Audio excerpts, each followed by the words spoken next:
Ben, welcome to Questioning the Manager. Now, some investors may see valuations as not as cheap as they were, but in a recent piece you highlighted how Europe and Asia were quite attractive. Is this still the case? Yes, I think valuations are certainly higher than they were a few years ago. We're still seeing considerable value in some parts of Asia, particularly China, despite the recent rally.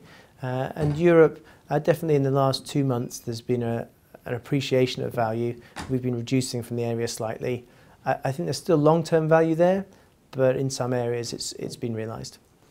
Now, the portfolio has an attractive yield, currently at around 3.5%. How are you managing to achieve this?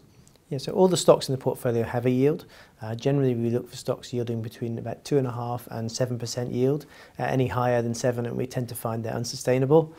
We're finding yield from all parts of the world, so all the regions, including the US, yield over 3.5%, and we're finding yield across a wide range of sectors. Some currencies have been a little volatile. Are you finding this a headwind or a tailwind? Yeah, it's been a mix. So global portfolios, it tends to be that currency movements balance each other out a bit. So the euro has been weak this year versus sterling, and so that's definitely been a bit of a headwind.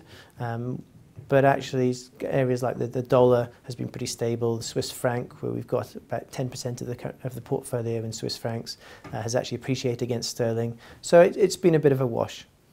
Okay, finally, Ben, how much is the portfolio geared and where are you putting this money to work? Yeah, the gearing is 5% at the moment. We've brought it down from about 16% midway through last year. And that's really a reflection that some of the value has been realised in the market rather than a comment on any direction of the market. Generally, it's just invested across the portfolio, so we don't have a specific area that we use it for. We just sort of add to the positions that we hold.